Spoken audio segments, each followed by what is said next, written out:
Once upon a time, in Hayward, California, a baby was born to Ada Johnson and former professional wrestler Rocky Johnson. Who knew that one day this boy would grow up to become the famous wrestler and now actor known as The Rock? But how did Dwayne Johnson become The Rock? And why did he become Dwayne The Rock Johnson? Is it true that he started his career off as a wrestler? And what is the deal with his feud with Kevin Hart? And how did he land such amazing roster of movies like Jumanji, Fast and Furious, Rampage, Baywatch, and Mona, and more? And why did he decide to become the Scorpion King? It's time for me to answer all these questions and more, since this is ASMR.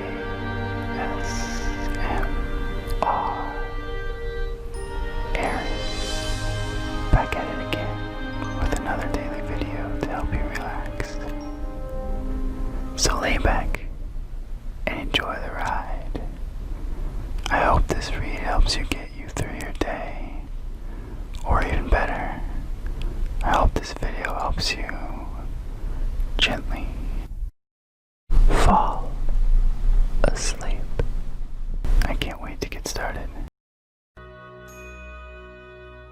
This is the tale of Dwayne The Rock Johnson.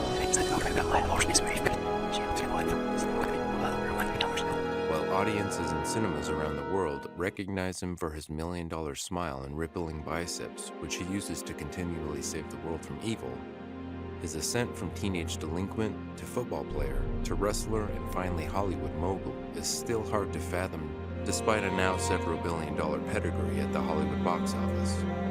There were several instances and arrests that could have defined Dwayne Johnson and forced him down not only a path of incarceration, but also could have limited him to a wrestling lifestyle which has claimed countless lives due to the demands of the road and the bodily injuries that are often healed through self-medication in the sport. But they didn't. Dwayne Johnson spent much of his childhood bouncing between homes in California and New Zealand. To say that wrestling was in his blood would be a gross understatement. His father, Rocky Johnson, continued the family lineage first started by his grandparents, Peter and Leah Maivia, who were responsible for building Polynesian Pacific Pro Wrestling, and who also had close blood ties to the legendary Anoa'i family, who counted Rikishi, Yokozuna, Roman Reigns, and the Usos as would-be wrestlers. When Johnson was 14, the family relocated to Honolulu while his father bounced around the wrestling circuits for the WWF. Despite his father's success in the ring, where he and partner Tony Atlas became the first black tag team duo to hold a championship belt as the Soul Patrol, the family's financial security was anything but guaranteed. After a string of monetary woes, which included his mother's car being repossessed, the Johnsons hit a bottom that was a million miles away from what would become his signature wrestling finish. "We were living in an efficiency that cost $120 a week," he told a Hollywood reporter. "We come home and there's a padlock on the door and an eviction notice. My mom starts bawling. She just started crying and breaking down. Where are we going to live? What are we going to do?" Ultimately, the family's financial disrepair forced Dwayne Johnson down a destructive path as a teenager. In Waikiki, there's a couple high-end blocks where there's your Prada, Chanel, Gucci, Armani, jewelry stores, plenty of jewelry stores, he said. "There are a lot of tourists that come into Waikiki and there's a lot of money. A lot of foreign money that comes in, and we were part of a theft ring that would target those groups. We would target the money, we would target the high-end clothes, and we would target the jewelry. Turn around and sell it best we could." Although he dabbled in theft, which often landed him in police custody, he also had the epiphany that one of the few things he could control in the world that didn't need financial resources was how he carried himself. It was about, what can I control with these two hands, he said. The only thing I could do was train and build my body.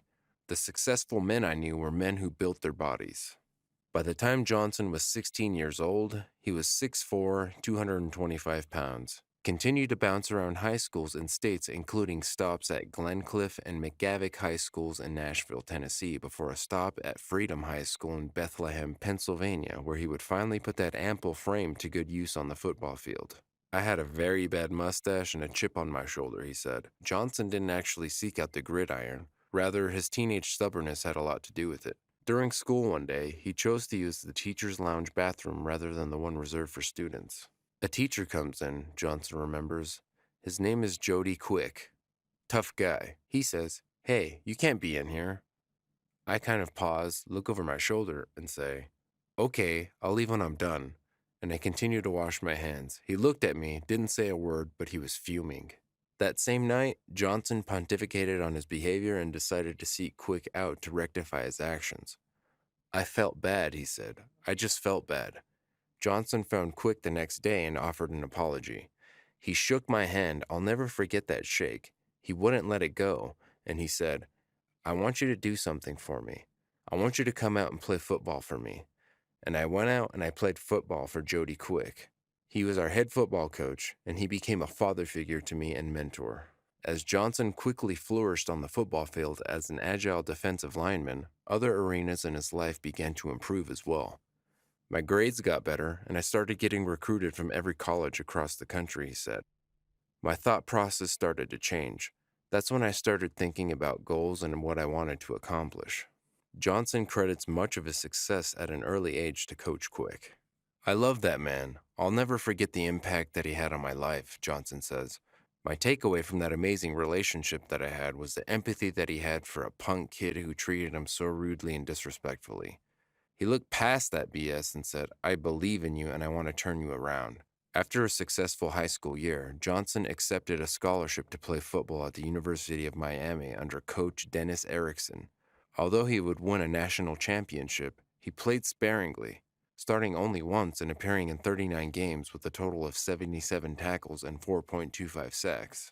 The problem with Dwayne was there was a guy named Warren Sapp who came along the next year, said defensive line coach Ed Orgeron. Warren Sapp would go on to be elected to the Pro Football Hall of Fame in 2013. When he was first there, I was a tight end in high school, and I got to Miami as a tight end and linebacker, and they moved me over to D-line, Sapp remembers. I thought I was a pretty good tight end and a pretty good athlete, but being 290 pounds, they moved me to D-line and said, so I came into the D-line room and sat down, and Dwayne Johnson walks in and says, "What are you doing here?" I said, "I'm here for your job." So that's how me and him had our introduction to each other. I said it jokingly, but I was there for his job. Whether it was his middling statistics or his lower rank in the pecking order on the team, Johnson found himself wrestling with symptoms of depression. "I didn't know what it was," he said. "I didn't want to do a thing. I didn't want to go anywhere. I was crying constantly. Eventually you reach a point where you're all cried out." Johnson graduated from Miami in 1995 with a Bachelor of General Studies degree in criminology and physiology, but he wasn't quite ready to give up on his football dreams despite the lack of interest from the NFL. He ultimately joined the Calgary Stampede as a backup linebacker but was cut 2 months into the season. "The dreams I had, they're dashed," he revealed to The Hollywood Reporter. "There is no more football. My relationship was crushed. That was my absolute worst time." As a rambunctious teenager, Dwayne Johnson turned to the physicality of building up his body and ultimately football to overcome a rocky patch at home. Once again forced to sift through the rubble that was his life, it seemed only natural for him to once again look inward at what made him special, his wrestling pedigree. Johnson made his WWF debut in 1996, fighting under the shared moniker of his father and grandfather's names, Rocky Maivia. As fate would have it, he would square off against the Brooklyn Brawler, who was also the first opponent of his father, at a Superstars taping in Corpus Christi, Texas. The Brooklyn Brawler remembered Johnson as a skinny little kid with an afro. For me, I wasn't just having a tryout match because I'd never actually had a real match in my life. Ever, Johnson remembered. WWE thought I already had multiple matches under my belt, but little did they know, they also didn't know was that I was broke as hell and I didn't actually own wrestling gear. No boots, knee pads, or most importantly, wrestling trunks. I went to Sports Authority and bought some bright-ass white volleyball knee pads, called my uncle and asked if he had any trunks I could use for my tryout. Although he eventually found success in the ring, notably grabbing the Intercontinental title from Triple H while wrestling on Monday Night Raw, his reception amongst fans was tepid at best. Following a knee injury, Johnson refused to try and win back the adoration of the crowd. Instead, he became a member of the Nation of Domination, alongside Farouk, D'Lo Brown, and Kama, where he embraced the heel aspect of professional wrestling. And just like that, the wrestler who favored talking about himself in the third person was born. Rocky Maivia was now just The Rock. For a year, The Rock served as a thorn in the side for notable superstars like Steve Austin, Triple H, and Mankind. The Nation of Domination would essentially be disbanded after a feud with fellow member Mark Henry, as Vince McMahon and company were quickly realizing that The Rock would be better suited to stand on his own rather than to be sold to the public as part of a collective. The Rock dominated wrestling coverage and storylines for the better part of a decade, finding the charismatic pugilist holding the WWF or WWE championship belt 8 times during that stretch. But Johnson wanted something more, a chance at Hollywood stardom. Although notable wrestlers like Rowdy Roddy Piper, Andre the Giant, and Hulk Hogan had made the jump in the past, they always knew their bread was best buttered inside the ring. When I was a kid, Harrison Ford at the time was my favorite actor, Johnson said. He was so cool, tough, flirted with the girls. I wanted to be that guy. Well, I also wanted to be Elvis Presley at the time. So you take all those men, roll them up, and that was what was happening in my head. Johnson ultimately got his start when he made his Hollywood debut in 2001 in The Mummy Returns. Kotaku noted, casting The Rock as an unintelligible half-naked warrior who later turns into a half-man, half-scorpion monster painted with some truly awful early 21st century CGI was pretty much the perfect way to introduce the man to the non-WWE watching universe. Although it was a minor role, producers and directors alike saw the potential. Most wrestlers have been straightforward characters or amped-up versions of the real individual, Adi Shankar, producer of The Gray and avid wrestling fan, told The Wrap. Hulk Hogan acted in a bunch of B-movies playing Hulk Hogan. Rather than just be the tough guy, The Rock opted to play the straight man opposite of Sean William Scott in The Rundown and a gay character in Be Cool, in addition to adding films to his resume with The Tooth Fairy and Journey to the Center of the Earth 2. Stone Cold would get over because he'd beat everyone up. Shawn Michaels was one of the greatest wrestlers of all time. Mick Foley would just do crazy stuff, Shankar said. The Rock got over because he was funny. You take humor out of The Rock and you have nothing.